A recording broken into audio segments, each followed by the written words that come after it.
بسم الله والحمد لله والصلاة والسلام على رسول الله صلى الله عليه وسلم ተመልካቾቻችን ይህ በየሳምንቱ በዚህ ሰዓት የሚቀርብላችሁ ከላይት ዳይት የስነ ምግብ ማማከሪያ ማዕከል እህል ውሃ የተሰኘው ፕሮግራማችን ነው። ፕሮግራማችንን በተወዳጁ ሚንበር መልቲሚዲያ እና ቴሌቪዥን የሚተላለፍላችሁ ይሆናል ኢንሻአላህ።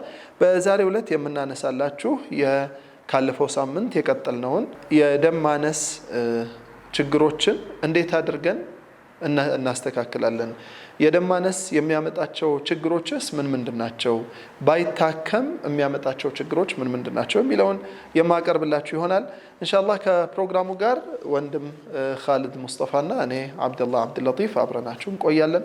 ኻሊድ ለጥያቄያችን መልስ ይሰጠናል ኢንሻአላህ። የሚያመጣቸው ችግሮች ምን ምንድናቸው? በቅድሚያ እንኳን ደህና መጣ። እንኳን ደህና ቆየኸኝ። አሰላሙ አለይኩም ወራህመቱላሂ ወበረካቱ። ውድ ተመልካቾቻችን ያው በየሳምንቱ የሚቀርበው ፕሮግራማችን ከባለፈው የቀጠለውን ፕሮግራም ዛሬ እናቀርባለን ኢንሻአላህ።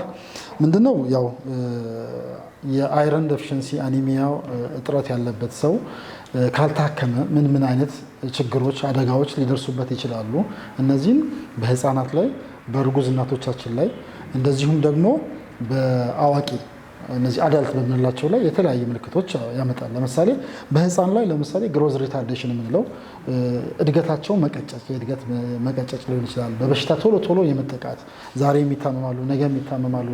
ለምን? የአይረን ዴፊሺየንሲ አኒሚያው ራሱ በጣም ፋቲግ በጣም ድካም ስለሚያመጣባቸው የተለያዩ የበሽታ መከላከል አቅማቸው እየወረደ ቶሎ የመታመም እንትናቸው እየጨመረ ይመጣል ማለት ነው። ሁለተኛ እናቶቻችን ላይ ምን እርጉዞች በተለይ ደግሞ ፕሬግናንት ውመን የሆኑ እርጉዝ የሆኑ እናቶች ላይ የተለያየ ችግሮች ያመጣል ካልታከሙ። ለምሳሌ አንደኛውና ዋነኛው ምንድነው? ማተርናል ሞርታሊቲ ሬት የእናቶች ሞትን ሊያመጣ ሁሉ ይችላል። ለምን? ልጅ ያስፈልገዋል። የሚበላው የሚጠጣው እሷ የምትበላው ነው ልጁ። ያን ነገር ኮሌክት አድርጎ ወደ ደም ተቀይሮ ለልጁም የሚጨምረው ያ ካነሰ ግን ልጁ ላይም ችግር ያመጣል፣ እናት ላይም ችግር ያመጣል። በአጠቃላይ ልጁ ላይ ምን አይነት ችግር ያመጣል የሚለውን ስናይ ፕሪተርም ሌበር ወይም ደግሞ ያለጊዜው ምጥ ይጀምርና ያለጊዜው መወለድ ያመጣል።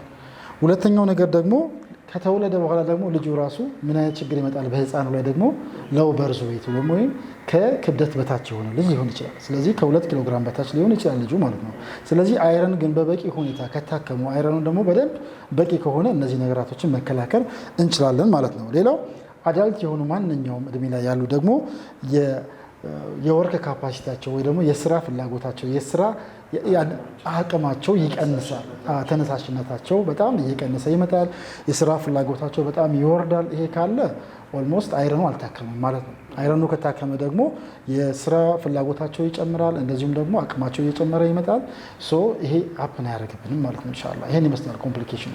የሚገርመኝ አንድ ነገር ምንድነው፣ ደም ሲያንስ ተጨማሪ ነው አይደል ለመውሰድ ሰውነትህ እንደውም መፈለግ አለበት። ደም ሲያንስ ይሄን አይነት አይደለም ግን ችግሩ። ደም ሲያንስ የምግብ ፍላጎት አብረው ይወርዳል። ደም ሲያንስ የማያስፈልጉ ነገሮችን መመገብን እንድትመኝ ያደርጋል፣ እንድትፈልግ ያደርጋል። እና which is contrary የማይገናኝ ሁለት ነገሮች። ምናልባት የሚቀጥለው ሳምንታችን ላይ አላህ ካለ አንድ ቴስቲሞኒ ይኖረናል። አንድ ምስክርነት የሚሰጡን አንድ ትልቅ ታዋቂ አባት አሉን ኢንሻአላህ ከስኳር ጋር ተያይዞ የተገኙ ለውጦችን እዛ ላይ ካየናቸው ነገሮች ውስጥ አንዱ ምንድነው ምግብ ቀንሰው የነበረውን ሴናሪዮ ስናየው ምግብ ቀንሰው ድካማቸው ተወግዶ ምግብ ተስተካክሎ ድካማቸው በጣም ቀንሶ ብርታት አግኝተው በፊት በቀን 3 ጊዜ እየበሉ እየደከመኝ ነው የሚሉት አባት ከበሉ በኋላ ምግባቸው ተስተካክሎ ግን በቀን 2 ተደርጎላቸው በጣም ብርታት ኃይል አቅም አግኝቻለሁ እያሉ ያቀረቡትን ኢንሻአላህ የኻሊድ ታካሚ ናቸው። ኢንሻአላህ በሚቀጥለው ሳምንት ይህንን ፕሮግራም የሚቀርብላችሁ ይሆናል። ከዚህ አንፃር እንድናየው ብዬ ነው። ምግብ በቀነስን ቁጥር የሰውነታችን አቅም ይጨምራል እንደማለት ነው። የሰውነታችን አቅም ይጨምራል። ደም ባነሰን ቁጥር የምግብ ፍላጎት መጨመር ሲኖርበት የምግብ ፍላጎት ግን አብሮ ነው የሚወርደው። ስለዚህ አንዱ ችግር የደም ማነስ ይሄንን አይነት ኮምፕሊኬሽን ይኖረዋል። ስለዚህ ሳይክሊክ የሆነ ችግር ይሆናል ማለት ነው።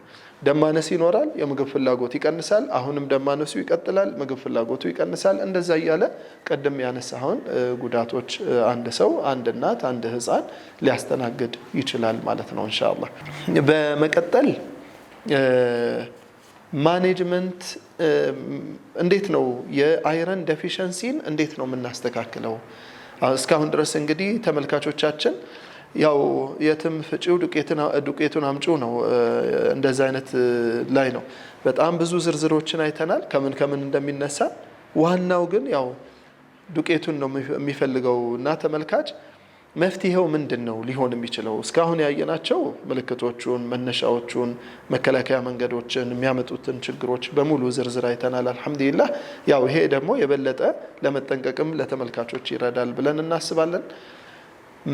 ማስተካከያው ምን ይሁን? አንድ ሰው ይሄን አይነት ችግሮች ተከሰቱበት፣ ደም ማነስ በጣም አለው፣ ተጎድቷል፣ ምን አይነት ነገር አድርጎ ሊያስተካክል ይችላል?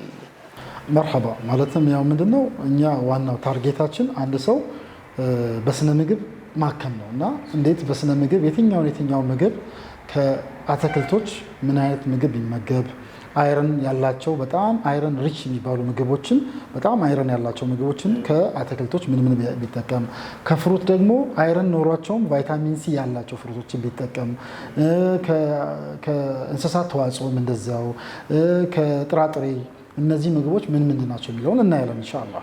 ምንድነው አንድ ሰው የአይረን እጥረት አለው ከተባለ ውስጥ የማዕድን እጥረት አለ አይረን የሚባል፣ ይሄን ደግሞ በአመጋገቡ እንዲያስተካክል ነው የምንፈልገው። ለምሳሌ ከቬጂቴብል ማንኛውም ሰው በጓሮ ላይ ያገኝ የሚችለው ገጠር ከተማ ላይ የሚኖር ግን እንደው ወይ ችላ በማለት ሊሆን ይችላል እና ባለማወቅም ሊሆን ይችላል እና ለምሳሌ ማንኛውም ጥቁር ጎመኖችን በየትኛውም አካባቢ በጣም አነስተኛ ዋጋ እናገኛለን። ስለዚህ ጎመን ደግሞ ምንድነው በጣም ብዙ አይረን ያለው ነገር ነው እና ጥቁር ጎመን ፊሾ ሊሆን ይችላል፣ ሲማሮ ጎመን ሊሆን ይችላል፣ ኖርማል ቆስጣ ሊሆን ይችላል። እነዚህ ጎመኖች ምንድነው ትልቁ ነገር አበሳሰል ላይ ኦቨር ኩክድ ከሆኑ ግን አይረን እየበላን አይደለም ማለት ነው። ስለዚህ ብዙ ማብሰል ብዙ የበሰሉ ከሆነ ለምሳሌ እንደምናውቀው ጎመን ተጥሎ ወይ ለፕሮግራም ሊሆን ይችላል ወይ ደግሞ ለቁርስ ሊሆን ይችላል። የኛ እናቶችም ቤተሰቦችም ጓደኞችም አብዛኛው የኢትዮጵያ ሕዝብ ጎመን ጥሎ የምታከውን እንደውም ዳቦም ለመግዛት ሊሄድ ይችላል፣ ዘይት ለማምጣት ሊሄድም ይችላል። ይሄ የአመጋገብ ባህላችን መቀየር አለበት ነው። አበሳሰሉ በታይም 5 ደቂቃ ስቲም ማድረግ ወይ ደግሞ በእንፋሎት ማብሰል አይረን የሚባለውን ነገር በደንብ እንድናገኝ ያደርገናል ማለት ነው። ሌላ ይሄኛው የሀበሻ ጎመኖችን የተለያዩ አይነት ዘር አላቸው፣ እነዚህም ቢጠቀሙ ይላል። ሁለተኛው ያው ቀይ ስር ብዙ የአይረን ሪች ምግቦች ናቸው። ቀይ ስርን በተለያዩ አይነት መልኮች መውሰድ እንችላለን። ላይክ በኋላ የምንመጣበት ይሆናል። በጁስ መልክ ሊኖረው ይችላል ወይ ደግሞ እንደዚሁም ደግሞ ከታትፈ ነው እሳት ብዙ ሳይመታውም ልንጠቀም እንችላለን። በእንፋሎት አብስለን ልንጠቀም እንችላለን። እንደ መቀቀል አድርገን ልንጠቀም እንችላለን። ሌላው ዱባ በጣም አነስተኛ ካሎሪ ያለው ለማንኛውም ሰው የሚሆን ለህፃናቶች ብዙ ማግኔዥየም አለው። ዱባ ደግሞ ብዙ አይረንም አለው። እነዚህም ቢጠቀሙ። ሌላው እነዚህ ደግሞ እነዚህ ውሃ ያላቸው እንደ ብሮኮሊ፣ እንደ ኩከምበር፣ እንደ ቲማቲም እነዚህን ምግቦቹ ላይ የምግባችንን ሀፍ ወይ ደግሞ ግማሽ ፕሌት እነዚህን አትክልቶችን አድርገን ብንጠቀም ይሄ አይረን የሚባለው ነገር እናገኛለን። ደማነስን ቢኖርብንም በደማነሱን ማስተካከል ይቻላል፣ እንዳይመጣ መከላከል ይቻላል ማለት ነው። ሌላው ኢንሻአላህ ምንድነው ከአትክልት ይሄን ብንጠቀም፣ ሌላው ደግሞ ከቬጂቴብል ምን ብንጠቀም አንተ ደግሞ ሪኮመንድ ታደርጋለህ ወይ ደግሞ ትመክራለህ? ከፍሩት ከፍራፍሬ ማለት ነው። ከፍራፍሬ ያው ኻልድ ብዙ ነገሮችን አንስቷል። እንዴትም መብሰል እንዳለበት ተቀምጧል። እነዚህ የሚበስሉት ናቸው ኢንሻአላህ። የማይበስሉ ፍራፍሬዎች የምንላቸውን ደግሞ ስናይ እናቴ በጣም ትወደዋለች። ዘይቱና ጥሩ የአይረን ምንጭ ተብሎ ከሚጠቀሱት ውስጥ አንዱ ነውና አንዱ ዘይቱና ነው። ሌላ ቫይታሚን ሲ ያላቸው ፍራፍሬዎች አይረንን ተሸክመው ለመሄድ ባይንድ ስለሚያደርጉት ማለት ነው። አይረንን ይዘው ወደ ሰውነት ለማዳረስ በደንብ ስለሚችሉ ደም ማነስን የሚያስተካክሉልን ቫይታሚን ሲ ያላቸው ፍራፍሬዎች እንደ አናናስ፣ ብርቱካን፣ ማንጎ፣ እነዚህን እያካተትን ብንመገብ የተሻለ ይሆናል። ከፍራፍሬ ይሄንን ካልኩኝ ኢንሻአላህ ከጥራጥሬ ደግሞ ኻልድ ያው ምንድነው እንዳነሳው እነዚህ አሁን ለምሳሌ ትሮፒካል ፍሩት የምንላቸው ጥራጥሬው ላይ ከሚላችን በፊት ብዙ ጊዜ አይገኙም እና ቢያንስ ግን ሎሚ በየትኛውም አካባቢ ይገኛል። ሎሚ፣ ብርቱካን አብዛኛው ሀገራችን ላይ ይበቅላል። ስለዚህ ምንድነው የአይረን የደም ማነስ ያለባቸው የአይረን ዴፊሽንሲ አኒሚያ ያላቸው ሰዎች እንደጠቀስካቸው ይሄ አይረንን አብዞርብ ለማድረግ ቢያንስ ከምግባቸው ጋር እነዚህን ጨምሮ አትክልት ሲሰሩ ለምሳሌ ሎሚ ከላዩ ላይ ሰላጣ ቢያዘጋጁ ሰላጣ ላይ ሎሚ ቢያደርጉ አይረኑን ምን ያደርግልናል? ባይንድ ካፓሲቲ ያደርግልናል ማለት ነው። ሶ ይሄንን ሪኮመንድ እናደርጋለን።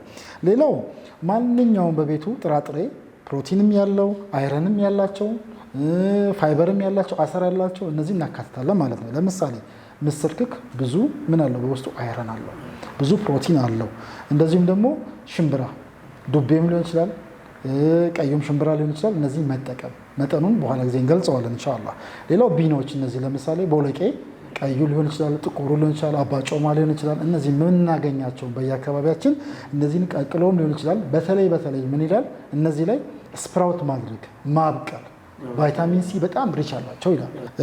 ከጥራጥሬዎች በጣም አይረን ያለው ለክብደት ማስተካከያም አንዳንዴ ከኛ ጋር የሚመጡ ሰዎች አሉ። ክብደታቸው ሃይ ሆኖ ኦቤስ ሆኖ ወይ ደግሞ ከልክ ያለፈ ውፍረት ኖሯቸው ግን የደም ማነስ ያላቸው አሉ። ስለዚህ ክብደታቸውን እየቀነስን አይረናቸው ደግሞ እንዲጨምር ማድረግ አለብን። አይረናቸው እንዲጨምር ደግሞ አይረን ሪች የሆኑ ምግቦችን አይረን ያላቸው ምግቦችን እናደርጋለን። ለምሳሌ እነዚህ ቢን ወይ ደግሞ ቦለቄ የምንላቸው ቀይ ወይም ጥቁር ወይ ደግሞ አባጮማ ሊሆን ይችላል።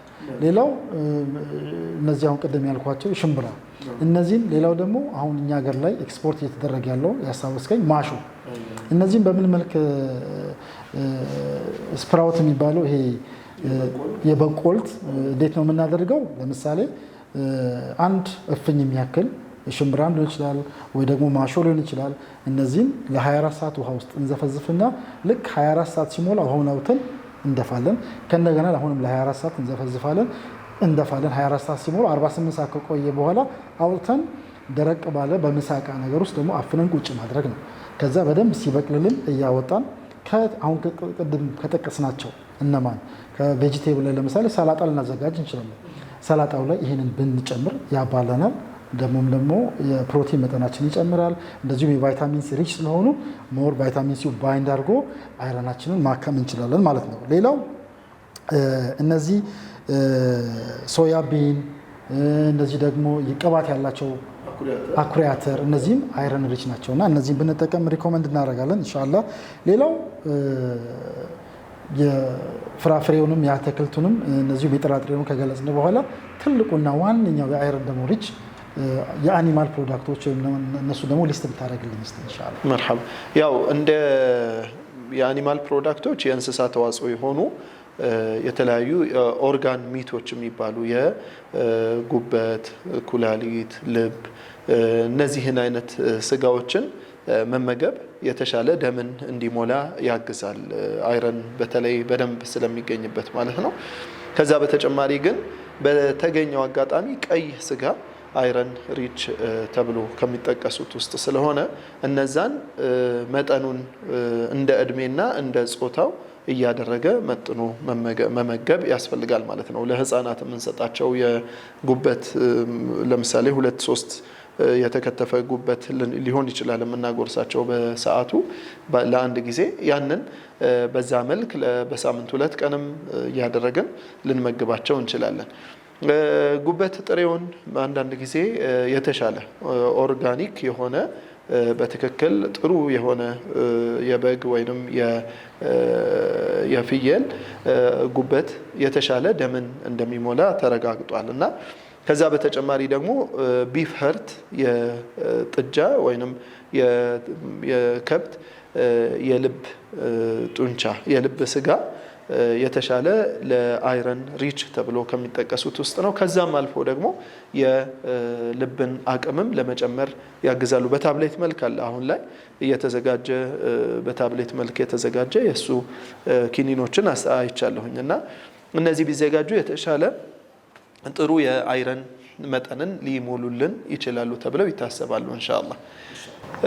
ከዛ በተጨማሪ ምናልባት ተመልካቾች በደንብ ልብ ማለት ያለብን አንድ የደም ማነስን ሊያስተካክል የሚችል ከሚባለው ውስጥ እንደ ጁስ 5 ፍሬ ተምርና 1 ብርጭቆ ወተት ተዘፍዝፎ ካደረ በኋላ እንደ ጁስ በደንብ መጥቶ መፍጨትም ከሆነ በደንብ ተፈጭቶ ከመፍጨቱ ይልቅ መምታቱ ይመከራል። ተዘፍዝፎ ካደረ በኋላ ያንን እንደ ጁስ ጠዋት መጠጣት የደም ማነስን ለመተካት ለማስተካከል በጣም ከሚያግዝ ሱፐር ጁስ አንዱ ነውና እሱን ለተመልካቾች ያው እንደ ማስታወሻ ለመጥቀስ እወዳለሁ። ኢንሻአላህ ክሊኒክም ላይ በብዛት እነግራለሁ። ኖርማሊ ያው ይሄኛው አኒሚያ ላይ ነው። ለምሳሌ ስኳር በሽታ ያለባቸው የተለያዩ በሽታ ያለባቸው ተምር የራሱ የሆነ የስኳር መጠን ስላለው እነሱን እኛ ምናማክረው ይሆናል። ግን አይረን ብቻ እጥረት ላለባቸው ሰዎች ይሄን ብንጠቀም አድቫይስ ወይ ደግሞ ምክር እንሰጣለን። በተጨማሪ ደግሞ የቀይ ስር ጁስ በጣም ኢምፖርታንት ነው። ለምሳሌ አንድ መካከለኛ ቀይ ስር፣ አንድ መካከለኛ ካሮት እነዚህን አቀላቅሎ ትንሽ ያገሩ አይገኝም ኩከምበር ደግሞ ቢኖር እነዚህን ፈጭቶ አርጎ እሱን አርጎ አንድ ላይ ይሄንን ፈጭቶ አጣርቶ ውሃውን ብቻ መጠጣት። ይሄም ደግሞ በሳምንት 2 ቀን እንደ ዲቶክስም ነው እንደ አይረንም ይጨምርልናል ማለት ነው። ሌላው ደግሞ ከባህል ጋር ተገናኝቶ ከካልቸር ጋር ተገናኝቶ ልናነሳቸው የሚገባ ፖይንቶች አሉ። ለምሳሌ ከምግብ ጋር ማይሄዱ ነገሮች አሉ። ለምሳሌ እኛ አብዛኛው ጠዋት ምግብ ቀርቦልን ምሳ በልተን ሻይ ነው የምንጠጣው፣ ቡና ነው የምንጠጣው። እነዚህ ነገሮች ደግሞ አይረን ጋር በጣም የተጋጩና የተጣሉ ነገሮች ናቸው። ስለዚህ ምን ማድረግ አለብን? ቢያንስ ሻይ ራሱ ውስጥ ያለ የራሱ የሆነ ኮፊ ውስጥ ያለ የራሱ የሆነ ካፊን የተለያዩ ሻይ ውስጥ ያለውም ብዙ አይነት ኬሚካሎች አሉና ፔኒፔኖል የሚባል እንደዚሁ እነዚህ ኬሚካሎች ባይንድ ያደርጋሉ። ቀጥታ ሄደው አይረን አብዞርብ እንዳያደርግ ስለሚያደርጉ አይረን ሄዶ ወደ ተፈለገው አካባቢ ወደ ተፈለገው ኦርጋን እንዳይደርስ ያደርጋሉና ወይ ቡና ወይም ሻይ ወይም ወተት የአይረን እጥረት ያለባቸው ሰዎች 2 ሰዓት ከምግብ በኋላ ቢጠቀሙ ሪኮመንድ ወይ ደግሞ አድቫይስ እናደርጋለን ኢንሻአላህ። ይሄን ይመስላል ላስታውስ የፈለኩት። ሌላው እንደዚህ እንደውም በቤታቸው እድሜያቸው ትልቅ ሆኖ ደግሞ ካልሽየም ሳፕሊመንት የሚወስዱ በሚዋጥ መልክ በእንክብል መልክ ካልሽየም የሚወስዱ ሰዎች አሉ። እነዛም ሰዎች ኢቭን ካልሽየም የሚወስዱት አይረን ወይ ደግሞ አይረን ሪች ያሉ ምግቦችን ከበሉ ከ2 ሰዓት በኋላ ቢሆን እንመክራለን። ያለበለዚያ ሻይ እየተጠጣ ቡና እየተጠጣ አይረን እየተወሰደ ነው ካልሽየም እየተወሰደ የአይረን መጠንን ያባብሰዋል ዝቅ እንዲል እንጂ እንዲስተካከል አይረዳንም። እና ሻያችንን ቡናችንን እነዚህ ነገሮችን ከምግብ በኋላ 2 ሰዓት ጠብቀን ብንጠቀም እንመክራለን ኢንሻአላህ። መርሐባ ተመልካቾቻችን፣ የአይረን ዴፊሸንሲ ጋር የተገናኙ ነጥቦችን ያነሳንበት ፕሮግራም ይሄንን ይመስላል ኢንሻአላህ።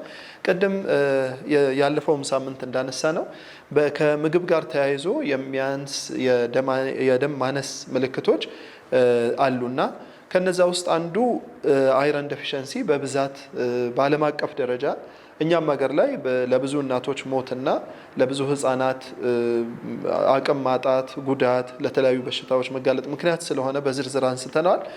ከዛ ውጪ ግን ፎሌት ዴፊሸንሲ የምንላቸው ሌሎች የደም ማነስ አይነቶች አሉ። እነዛ የደም ማነስ አይነቶች በአብዛኛው ተቀራራቢ ምልክት ያላቸው ናቸው። ነገር ግን አንዳንዶቹ ከምግብ ጋር ተያይዞ ለየት ያለ እኛን በጣም ትኩረት የሚሰጠን ነገር ይኖራል። ከዚህ ውስጥ አንደኛው ፎሌት ዴፊሸንሲ እንዴት ነው? በምን ይመጣል? እንዴት እናስተካክለው? ኢንሻአላህ ኖርማሊ ፎሌት ዴፊሸንሲ ወይም ደግሞ ቫይታሚን ቢ9 የሚባለው ነው። ይሄ ኖርማሊ ኒውትሪሽናል በስነ ምግብ ችግር የሚመጣ ነው። ቅድም የተነጋገርነው እያንዳንዳቸው አይረን ዴፊሸንሲ አኒሚያ ብለን ስናነሳው አብዛኛው ምልክቶቻቸው የተመሳሰሉ ናቸው። ስፔሲፊካል ነው ውጭ ማለት ነው። ስለዚህ ይሄኛው ደግሞ ፎሌት በምንድነው? ፎሌት በሚባለው ንጥረ ነገር የማነስ ጉዳይ የሚመጣ የደም ማነስ ነው። ስለዚህ ይሄኛው ብዙ ጊዜ ለዲኤንኤ ሲንቴሲስ ገና ብዙ ጊዜ እናቶች ከማርገዛቸው በፊት የፎሊክ አሲዳቸውን ቼክ ማድረግ እንደዚሁም የተለያዩ ከነርቭ ጋር በተገናኙ ዲኤንኤ ላይ በተገናኘ የሚያመጣቸው ብዙ ችግሮች አሉ። ስለዚህ አንድ እናት ከማርገዛው በፊት ፎሊክ አሲዷ ወይ ደግሞ ፎሌቱ መስተካከል አለበት ብለን ሪኮመንድ እናደርጋለን። ያ ካልተስተካከለ ግን እሷ ላይ ብቻ የፎሊክ አሲድ እጥረት ብቻ ሳይሆን የሚያመጣው ልጅ ላይም ድረስ ሄዶ የተለያዩ ኒውራል ቲዩብ ዲፌክት የሚባለው ስፓይናል በፊዳ የሚባለው ብዙ አይነት ችግሮችን ያመጣል። እና ያ ምን ማለት ነው? ለምሳሌ ልጁ ሲወለድ ወይ ይሄ ክሌፍት ችግር ሊያመጣ ይችላል። የአፉ እንደዚህ መሰንጠቅ ሊሆን ይችላል። ወይ ደግሞ ከጀርባው በኩል ላይ ውሃ የሚያፈስ ነገር ሊወጣ ይችላል። ይሄ ነገር ምንድነው? መጀመሪያ አንድ እናት እንደውም ነጮቹ ምንድነው የሚያደርጉት? ከማርገዛቸው በፊት ለ3 ወራቶች ፎሊክ አሲድን 5 ሚሊግራም በየቀኑ አንዳንድ ፍሬ ያንን ወስደው ፎሊክ አሲዳቸውን በብለድ ቴስት አድርገው እርግዝናቸውን የማርገዝ እቅድ ያወጣሉ። ቢያንስ ደግሞ ይሄን ማድረግ ካልቻልን ከማርገዛችን በፊት ለ3 ወር ደግሞ እኛ እችን ሰፕሊመንት ብንወስድ ፎሊክ አሲዳችንን ማስተካከል እንችላለን። ያን ማድረግ እንኳን ባንችል በምግብ ደግሞ የተለያዩ ምግቦችን በማካተት ምክንያቱም አንደኛው ዋናውና ትልቁ ኮዝ ዳያተሪ ኮዝ ነው፣ ወይ ደግሞ በምግብ ማነስ የሚመጣ ነው። ለምሳሌ እነዚህ አሁን ቅድም ያነሳቸው ግሪን ሌፊ ቬጂቴብል የምንላቸው ጥቁር የሆኑ አረንጓዴ ቬጂቴብል እንደ ጎመን፣ ስፒናች፣ ቅድም ያነሳቸው እነዚህ ቆስጣ፣ እነዚህን አለመመገብ የፎሊክ አሲድ እጥረት ያመጣል። ሌላው ፍሩቶችን አለመመገብ፣ በጣም ማብሰል፣ እንደዚሁም ደግሞ ፉድ ኢንሴኩሪቲ ምግባችን እያለን ለምሳሌ ቤት ውስጥ እኮ ምግብ አለ፣ ግን የመስራት ሞራል አለማግኘት ወይ ደግሞ በኢኮኖሚ ሊሆን ይችላል። ኢንሴኩሪድ ከሆን ይሄ ምን ያመጣል? የፎሊክ አሲድ እጥረት ያመጣብናል።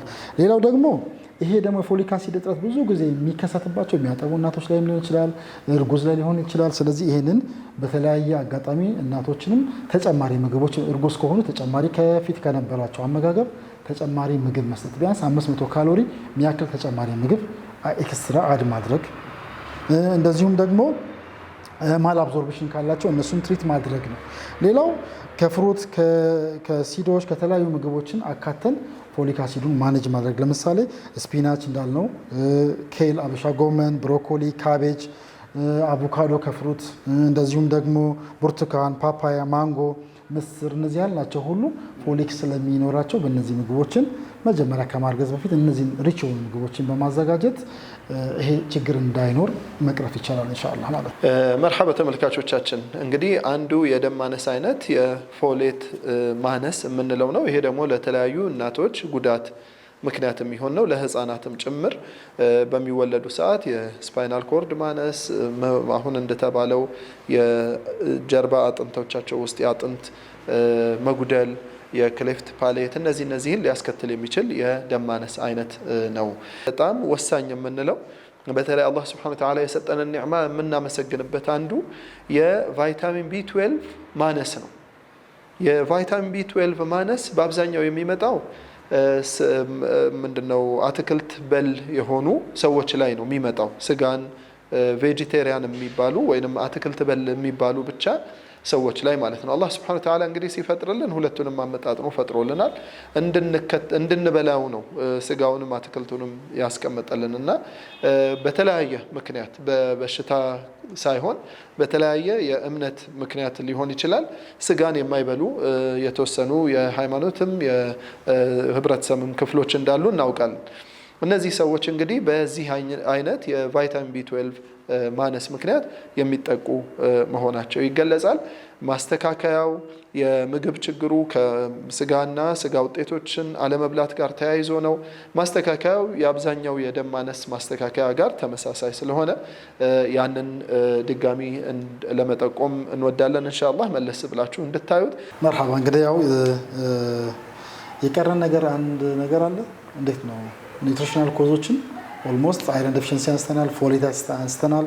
ከዛ ውጭ ደግሞ የቀረ አንድ ነገር አለ ይመስለኛል። ትክክል። የቀረን ቫይታሚን ቢ12 ዴፊሽንሲ ነው። ቫይታሚን ቢ12 ዴፊሽንሲ አንዱ ከስነ ምግብ ጋር ተያይዞ ከሚመጡ የደም ማነስ አይነት ችግሮች ውስጥ አንዱ ነው። ቫይታሚን ቢ12 ማነስ የእሱ የደም ማነስ የሚለየው በምንድን ነው?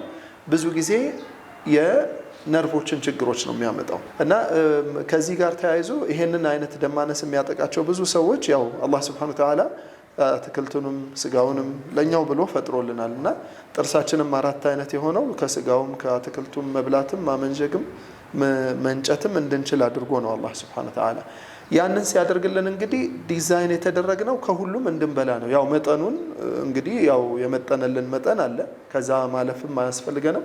ቫይታሚን ቢ12 የሚያጠቃቸው ሰዎች ብዙ ጊዜ አትክልት በሊታ የሆኑ ሰዎች ላይ ነው የሚበዛው ማለት ነውና አትክልት ስንበላ ስጋ ሚስ ስናደርግ ወይንም ስጋ ሳንበላ ስንቆይ የሚፈጠረው ነገር ምንድነው? ቫይታሚን ቢ12 እያነሰ ይመጣል። በዚህ ምክንያት ለተለያዩ የነርቭ ምልክቶች ይሄ ጆሮ መጮህ፣ እግር መቆረጣጠም፣ ቁጭ ብሎ ሲነሱ የህመም ምልክት ሊያስከትል ይችላል። ከዛ በተጨማሪ ግን ስኳር ታማሚዎች ሆነው በተለይ ሚትፎርሚን የሚወስዱ ሚትፎርሚናቸውን ዶዙ እየጨመረ ከሄደ በተለይ ሚትፎርሚንን ከ500 1000 ከ1000 2000 እየተደረገ ሲሄድ ሃይ ዶዝ በጣም ከፍተኛ እየጨመረ በሄደ ቁጥር ሚትፎርሚን የቫይታሚን ቢ12 ሲንተሲስን እየከለከለ ይሄዳል። ስለዚህ በቀላሉ ቫይታሚን ቢ12 ስጋም እየተበላ መድረስ የሚችለውን ሚትፎርሚን እያገደው ይመጣል እና ለዚህ ተብሎ ምን ይሰጣል? በታብሌት መልክ እንዲሰጥ ይደረጋል። ይሄ እንግዲህ የቫይታሚን ቢ12 ምልክት ነው። የዚህ ማነስ ይሄንን ችግሮች ያመጣል። ቫይታሚን ቢ12፣ ፎሌት፣ አይረን ዴፊሸንሲ አኒሚያ በስነ ምግብ የሚስተካከሉ የደም ማነስ አይነቶች ናቸው ብለናል። ዋና ዋናዎቹን የሚባሉትን አይተናል። ከዛ በተጨማሪ ደግሞ ፕሮቲን በሚያንስ ሰዓት የሚመጣ የደም ማነስ አይነት አለ። ያንንም ፕሮቲን በማስተካከል የምናስተካክለው ይሆናል ኢንሻአላህ። የዛሬው ፕሮግራማችን እንግዲህ ለአራት ተከታታይ ጊዜያት በደም ማነስ ዙሪያ ብዙ ተነጋግረናል። በጣም ብዙ ደም ማነስ ያለበት ሀገር ውስጥ ነው ያለነው። ኢትዮጵያ ማለት ብዙ ደም ማነስ ያለበት ከሚባሉት ሀገሮች ውስጥ አንዷ ነችና ያንንም በማስመልከት የራሳችንን ሀገራዊም ሃይማኖታዊም ኃላፊነት የተወጣን ለመወጣት ይሄንን ፕሮግራም አዘጋጅተን አቅርበንላችኋል። ኢንሻአላህ ከቀሪዎቹ የመወዳ ፕሮግራሞች ጋር አብራችሁ ቆይታ ታደርጋላችሁ። በመጨረሻም ለማስታወስ ኢንሻአላህ የሚቀጥለው ሳምንት ላይ አንድ ታላቅ አባት ምስክርነታቸውን ላይት ዳይት መጥተው ከኻልድ ጋር ቆይታ አድርገው በዚህ በስነ ምግብ ታክመው ያገኙትን ውጤት ኻልድ ጋር የሚቆዩ ይሆናል። ኢንሻአላህ እንዳያመልጣችሁ አደራ እንላለን። የእኛም ፕሮግራም በዚሁ ጨርሰናል። ወሰላሙ አለይኩም ወራህመቱላሂ ወበረካቱሁ።